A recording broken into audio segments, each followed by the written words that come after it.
the Huskies could be getting a few key offensive pieces back against Stanford. You are Locked On Huskies, your daily podcast on the Washington Huskies, part of the Locked On Podcast Network, your team every day.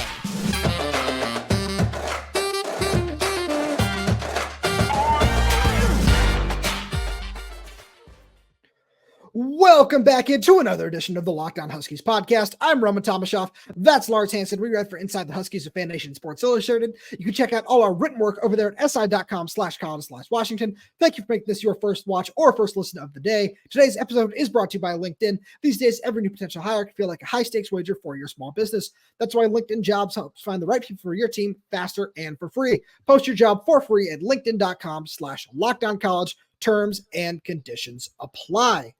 Lars, we got to talk to the coaches a little bit. It's Wednesday as we record this, and some of the offensive coaches had some pretty interesting things to say.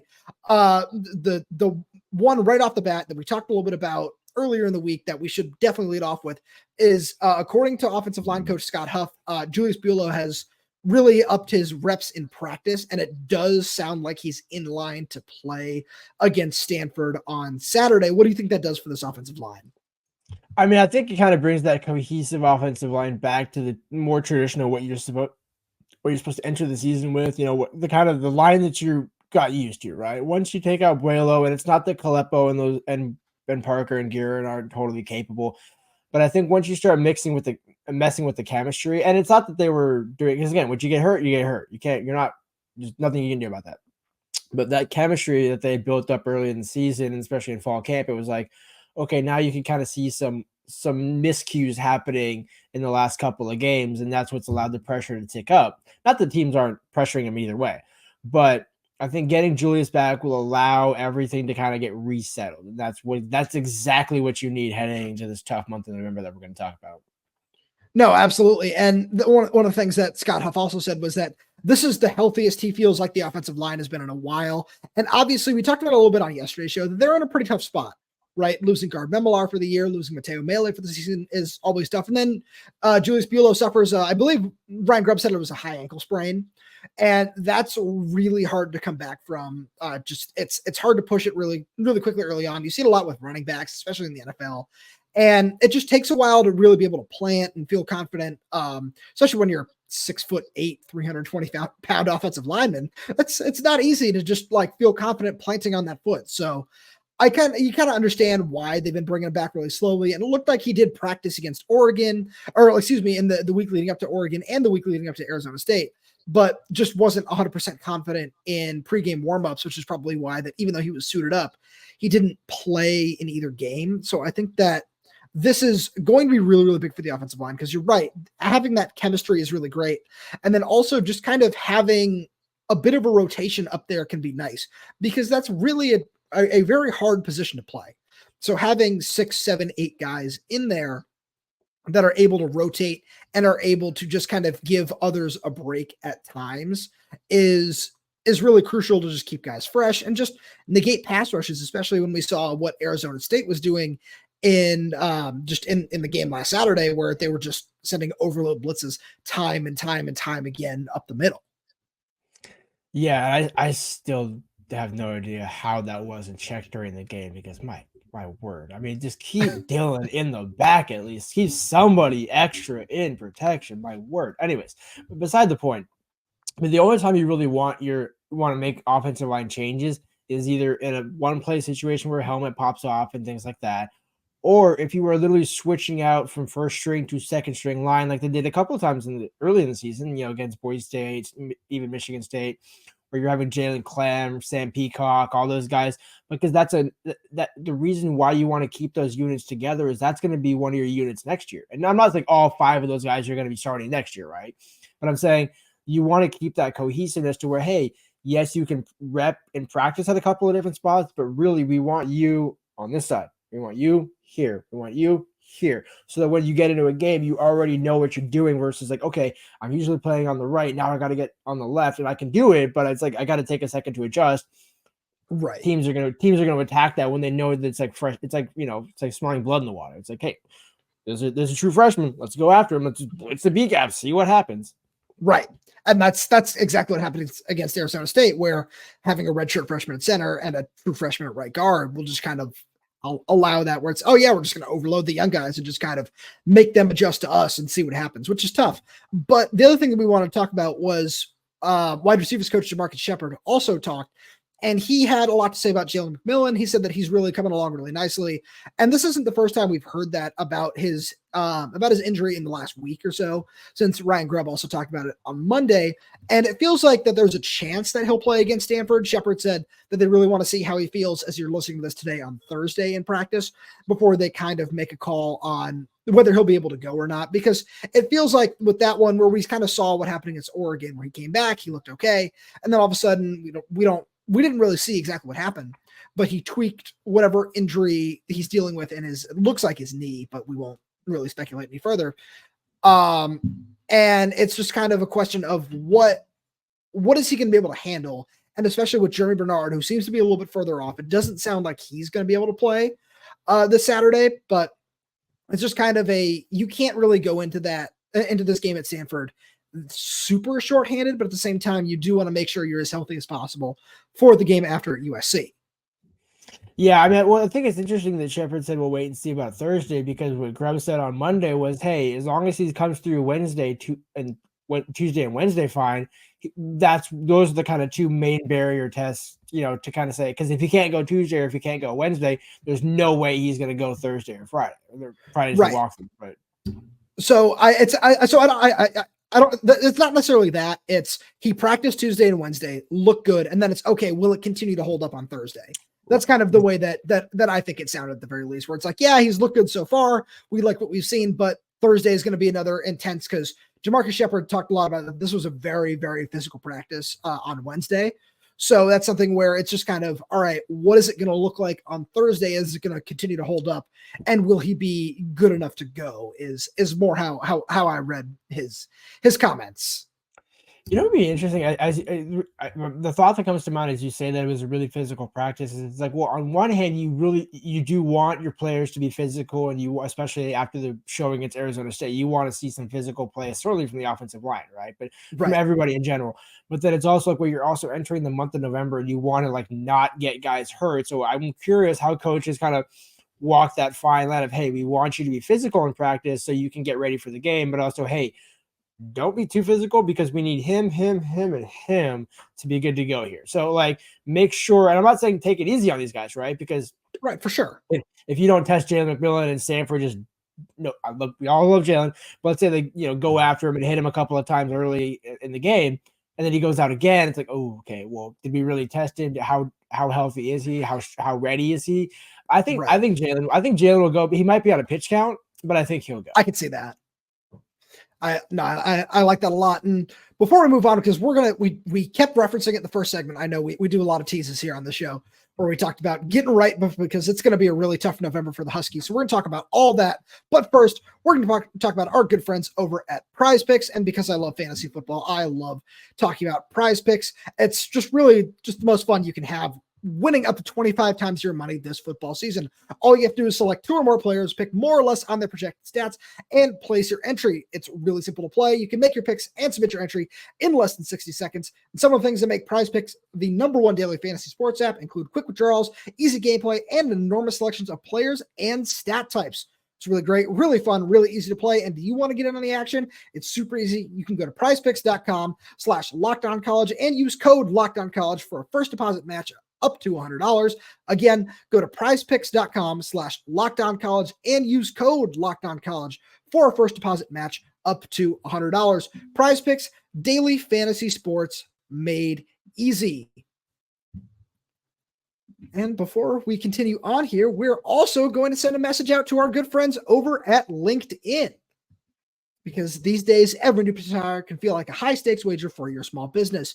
You want to be 100% certain that you have access to the best qualified candidates available. That's why you have to check out LinkedIn Jobs. LinkedIn Jobs will find the right people for your team faster and for free. All you have to do is add your job and the purple hashtag hiring frame to your LinkedIn profile to spread the word that you're hiring. Yes, it's that easy. Simple tools like screening questions make it easy to focus on candidates with just the right skills and experience so you can quickly prioritize who you'd like to interview and hire. And that's why small businesses rate LinkedIn Jobs #1 in delivering quality hires versus leading competitors. LinkedIn Jobs helps you find the qualified candidates you want to talk to faster. Post your job for free at linkedin.com/lockdowncollege. That's linkedin.com/lockdowncollege to post your job for free. Terms and conditions apply. All right. Tough November for the Huskies. We've talked about this a lot. We made our predictions in the preseason. We made them again last week because, we like making predictions on the show. I know any everydayer out there who listen to the show is just like, what? No, these guys, they hate predictions on the show, and we're not going to do that today. We won't. But this game against Stanford is really, really important for a couple of reasons, because after being at the highest of highs after the Oregon win, Arizona State, it was a win, but it felt like the lowest of lows in terms of what a win could be. So this is a really important game. And one of the reasons I wanted to make sure that we highlighted this was because this November is going to be really tough. So getting that mojo, getting that kind of swagger back that you had following the Oregon win feels really, really important. And Stanford, it kind of feels like you can overlook this team at times, and especially with the amount of weird things that happen down in the library. Like, this is just, what do you think about just this kind of being a get right game for this team? Shout out to you for using that analogy. The library, dude, I got to use it every single time. No, because I used it yesterday, so it's perfectly used it today. We just go back and forth here. We'll use it again tomorrow. Exactly. Well, I mean, I think that's the thing is, this game against Stanford. I mean, how many times Stanford in a way is almost kind of like Cal, like Oregon State, like Arizona State, where it's always a tough matchup. Now, yes, you go back to 2016 when it was 44-6, but other than that, name me a time when Washington blew the doors off of Stanford. Oh wait. Yeah, and it's not necessarily that it's not a knock on Stanford, right? Because David Shaw was there for a while and he did have that program going for a while. He's a fantastic coach. But it certainly kind of started to go downhill. And even as it was going downhill for some reason or another, it was always a struggle for Washington. And it used to be a struggle because they were getting out physical. They had bigger players or whatever the case may be. But now it's like, okay, well, Washington certainly has the roster to beat Stanford, certainly has the quarterback to beat Stanford. Honestly, certainly has the defense to beat Stanford. I'm okay saying that now. I think after Arizona State, and it's not necessarily that Arizona State's talent was what tested Washington. It was the fact that they were on the field for 38 minutes in that game and only allowed 7 points. Like, absolutely, there's so many points in that game where if the defense doesn't do what it did, and let's say they just give up a field goal on all 3 turnovers, like in terms of like, so they score on all 3 turnovers, that's a loss right there. Like, so if Washington's defense doesn't basically literally carry the entire torch, and shout out to Mish Powell for his 89 yard, 89 yard pick six. It's like, that's what it's going to take for certain things. I'm not saying it's going to take that again this week, but I think it's going to take, Bob Gregory, Tyler Osborne, a few UW connections there that are now at Stanford with Troy Taylor. Yes, Troy Taylor. Yes. And, I think Troy Taylor showed against Colorado that you can beat him early, but you got to beat him for 4 quarters. And I think that's what's going to help in this game, where I think at halftime, I could see it being like 21-10, maybe 17-10, which is good, I think, because then that still allows you to keep your foot on the gas in the second half and win the game 35-17, right? It's going to, they're going to get points, maybe 30-17. It's not going to be, I think Washington's not going to score that much points. They're not going to get in the 40s because I think just the way Stanford, because I'm not going to get into my score prediction right now because we're going to save that for later in the week. But I think tomorrow's show. But I think the more you think about it and you look at how Arizona laid the foundation and the blueprint, Arizona State took a page out of that. Oregon, even in a way, took a page out of that, where if you keep the ball, that's better than playing defense, right? Like, just keep the ball. And then all you got to do is nickel and dime just to stay on the field and eat the clock. Because the more clock you eat, I'm not saying you're doing that just for the sake of draining clock, right? You still want to score points and do things like that. But if you take away possessions from Washington, that's that 50-60 bar. Now it becomes 30-40. And the more possessions you take away, it becomes 20-30. And so I think teams have found a way to not beat Washington, but certainly be very competitive against Washington, even with lesser talent. No, absolutely. And I like that point a lot of just holding on to the ball. But the one thing that I wanted to harp on in that is I think that with what we saw from the defense, who's to say they can't do that again? Right. And just kind of put up a similar performance and maybe get some stops, maybe get after the quarterback a little bit better, because that's been just one of the big questions all week. And who's to say they can't do that and also just wrap up and tackle a little bit on second and third down? That's another big thing that we definitely need to see more of. So who's to say that those things won't be a little bit better this week, and just kind of force some more punts, force maybe a couple more sacks because sacks are just essentially drive killers, and just give the offense more time with the ball, because I think that Ryan Grubb is going to want to score as much as possible to just kind of not only get his own mojo back, which is something that he himself talked about on Monday, but just to get the confidence of the entire offense back, where it's, like after really only being able to put up field goals against Arizona State, I feel like they're going to have this mindset of we need to score 50 or score 60 or just that. And will they? Who knows? We'll find out. And I'm sure you'll get your score prediction on Friday and tell us more about that. But on top of that, it's just kind of this mindset of, especially with some of the teams that they're going to see down the stretch, when they see USC and when they see Oregon State's scoring a lot of points right now. Utah's got a fantastic defense, so that's going to be a different kind of battle. And then Washington State, they can throw the ball over the yard. They can throw the ball at the best of them. So you're going to need to score a lot of points to win those games. So why not just start now and just kind of have that momentum build and get it back to where it was a month ago? I agree. I'm not saying that they won't score points. I just think I hear you. Yeah, but certainly against Stanford. Stanford is kind of one of the stingier teams to where it's like, okay, hey, you only got to 38, 35, 40. I mean, Oregon, for example, held them under 40. Now again, Oregon is Oregon. Stanford is not Oregon, but Troy Taylor is a very underrated coach, in my opinion. I mean, he's a guy who will get his players motivated. He's got a veteran staff over there. I just don't. It's not going to be a game where it's a blowout, right? It's just not. It's not going to be that type of game. It might be like Cal, where it's like 52-35, right, where you give up some points. I don't even think the defense should be giving up that much. That's why I think it's going to end up being a lower scoring game. But with all that being said, to your point, yes, you want to have it be a get right game going into USC, because you don't want USC to be your get right game. It could be, but I think the other thing to remember about USC is Alex Grinch said this week that they didn't see Sion's wheel route on tape, and somebody put up a clip from the Cal game that Sion was doing a wheel route. And it's like, okay, well, if USC doesn't watch the film, who cares what you put on tape? So the point, you could put a lot on tape against Stanford, and USC might not even see it. The problem is Kyle Whittingham sure is going to see it.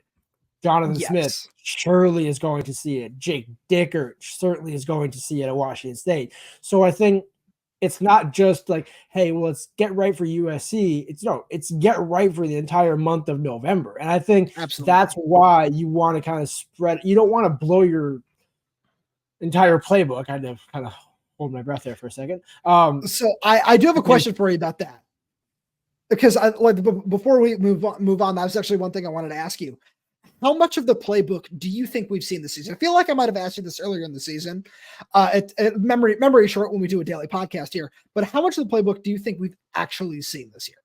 So you did ask me, and I think at the time I said 70%, because I took Ryan Grubb as when Aaron Levine asked him, where's this offense at on a 1 to 10 scale? And he said 7. I'm like, okay, so 70% of the playbook, 7%. I actually, honestly, to your point, because you seemed a little surprised that it was that high. I think it's more like 60, 65.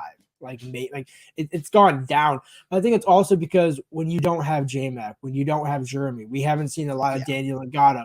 We haven't seen a lot of Will Nixon. It's been Dylan Johnson and Michael Penix rocking. So, which is fine. I mean, they've been getting it done. So it's not bad. But to me, it's almost like you have so many other weapons. If you are struggling at any point in the game, mix it up. Why are you not? Now, I know why. But it's a matter of, because again, it's Ryan Grubb's philosophy of, hey, I'm not going to put these guys out there if I don't have full confidence that they can execute all these plays. So, and it's not a knock on Will Nixon. It's not a knock on Daniel Ngata. It's not a knock on Josh Cuevas, who, when played, has had big moments, but he has not been a consistent target. So I think it's a matter of, hey, can we work these guys into the system? And then maybe next year in these games, you're seeing these guys pop off. But to me, Will Nixon should be getting way more reps than he is. So I agree. Like that was the thing against Arizona State where I'm like, okay, I understand Dylan's struggling. I understand whatever. I understand you don't have Jeremy and Jalen. Got it. Will Nixon is very capable. Yep. What are we doing here? Now maybe he's hurt. I don't know, but it's like he didn't look hurt when he ran. He's impressed. So it's just a little perplexing. So Ryan Grubb certainly has a flag planting game to have this Saturday against Stanford. That's why I think the score is going to be a little bit higher. And we're going to continue with the Stanford talk a little bit because we talked about the library. We're actually going to talk a lot more about the library because Washington might need to bring its own energy into that place this weekend. But before we do that, we're going to talk a little bit about our friends over at FanDuel. Lars, remind me, the line for this weekend's game is 26.5 for Washington as of right now, correct? I believe so. Because that that Michael Penix is plus 300 for the Heisman right now too. Yeah, second best odds. Yeah.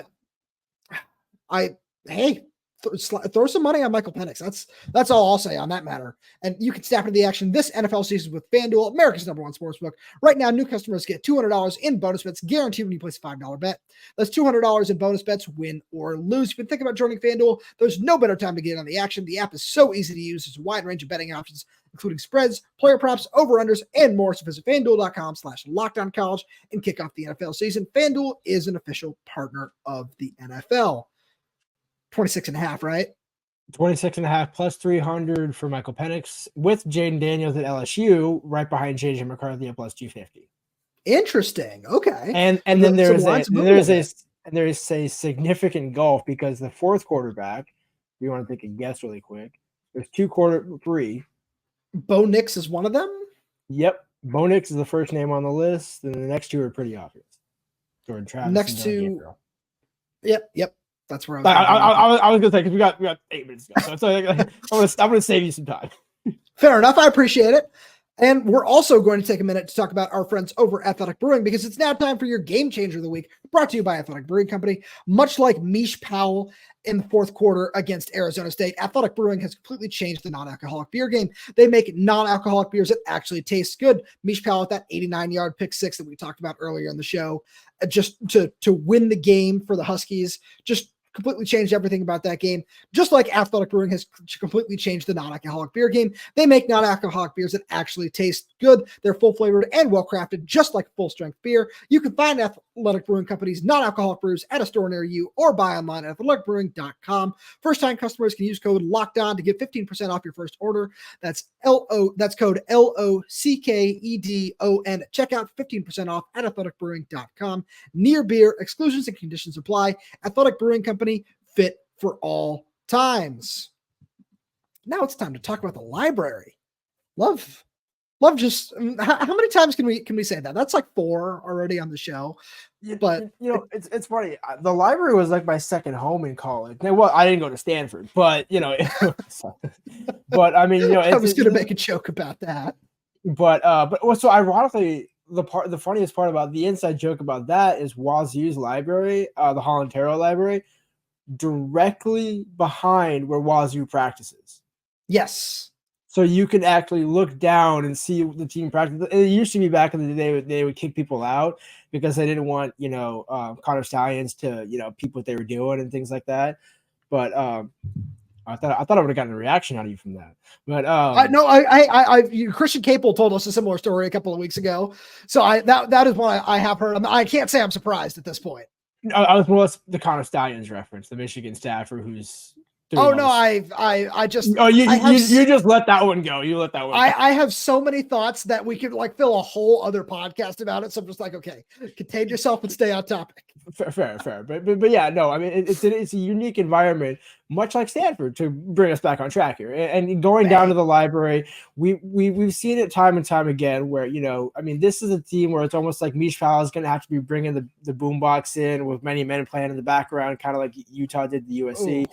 And just really bring your own energy. And I think, honestly, in a way, having the defense kind of set the tone against Arizona State and have to be the one carrying, it's like, it's not that Mike and the offense can't or are soft or anything like that. But I think it's like when you have your defense carry the load, it sets a different tone than, oh, hey, our offense is just lighting everybody up. And then, well, what about your defense? Yeah, they're giving up like 28, 35, it's whatever. But our offense is scoring 50. It's like, well, hang on a minute. Like, the tide's got to change at some point here. And I think this is kind of a game where the defense is going to do another almost like Michigan State, where this sets up perfectly. Actually, to your point, this is what a Michigan State game could be like in the Pac-12, where it's like, hey, not a ton of scoring, but enough to where you get the 40 and you hold them to one touchdown.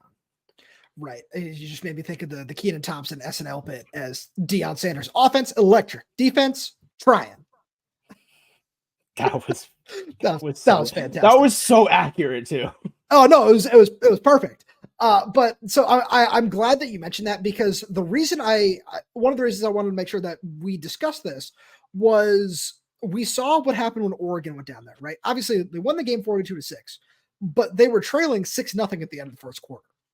And one of the reasons that I think that's so prevalent is because a lot of them after the fact were like, yeah, that place was really quiet. That just there was no energy, and we kind of had to figure it out ourselves. And that's something that, to the credit of the Washington players, they've talked about that a lot this week, saying like, yeah, we know what that environment's going to be like when we go down there. But coming off of this game, right? It's more like, I think that, if you flip flop when the Stanford and Arizona State game were on the schedule, I don't know if we're having this discussion, because it's still probably like something like, ooh, how's that going to play? But it's more in this light. It's like, okay, coming off a game where the vibes really couldn't be lower. Like, yeah, it's a win, but the vibes couldn't be any lower. Like, what kills those vibes even more? Going to Stanford. Like, that's kind of what it is at this point. So I think it's really important to just make sure that the tone is set early on, whether it be a deep pass, whether it be a big hit, a sack fumble, a pick, whatever it is, something explosive, something electric, a turnover, some big play needs to happen in the first quarter for Washington, just to make sure that the energy is there, because it's just an energy vampire, really, for lack of a better term. The anytime touchdown prop bet will be active this weekend, to your point. Like, I think that it's going to have to be it might be a special teams one. It might be, because that's what I'm thinking, right? Set the tone with a different unit, right? Because we saw it against, who was it? When Jeremy Bernard had multiple massive runs, kick returns against, and it's not Jeremy Bernard. Jeremy Bernard was like he had a couple against Boise State. And there were a couple of others. And then Rome, that's what I was thinking of. Rome against Cal, right? The punt return against Cal, Eddie Ulofoshio pick six against Cal. Like, that sort of thing where, like, hey, get 14 points early where the offense wasn't on the field and they were up 14-0. And it's like, okay, this is cool. Like, and I think we almost kind of forgot about that game because it's Cal. Because no disrespect to Cal, but like that's a game where Chris Peterson's the only one who loses and plays down to them. Like, nobody else will do that. And also they didn't wear the purple helmet, so that also helped. So I think you get back to a traditional Washington. You get back to a tradition. I'm not going to touch that. Getting back to a traditional Washington uniform, go on the road, just, get back to who you actually are. Get back to your identity. Stop trying to be something you're not. And I'm not saying that's what they were doing against Stanford, what they did against Arizona State. But they're certainly Ryan Grubb was trying to do something. Was like, look, just you know what to do here. You know how to beat this defense, and yet still you're trying to force it down the field. Like, somebody do a mesh, somebody do a cross, somebody do a curl route. Give me a curl route over the middle, please. Like, I think that Jalen McMillan, if he's able to play, helps so much of that too, because it's something we've talked about earlier this week. And that's one of those ones where just to, tie a bow on it, bring it full circle, where Jalen McMillan is the kind of guy who early on you have him run one of those crossers just in the middle of the field, and he takes it upfield for 25, 30 yards because we've seen him do that so many times over his Husky career already. And just kind of having that to set the tone really early on is like, okay, yeah, the energy's there, and you don't have to worry about them just finding the motivation to win this game. Because obviously, being a top 5 team in the country, the motivation to win is there every week, but motivation to like get up for every opponent is kind of just really just diminished in the library, like just in the Stanford environment, because of just the lack of energy at that place. Yeah. And that's the thing, and that's never going to change. So it's like, this isn't going to be like, hey, now we're getting a top 5 Washington team. Maybe everybody from the Bay Area is going to want to watch Washington. It's like, no, that's not how Palo Alto works. Yep. Do you have any final thoughts for us today? I am going to be curious to see how Bob Gregory's special teams unit does hold up against Eric Schmidt. That's a really intense battle that I'm going to be looking forward to. One of the better special teams coordinators in the country, especially at when he was at Washington. Great special teams coordinator. Didn't even know that.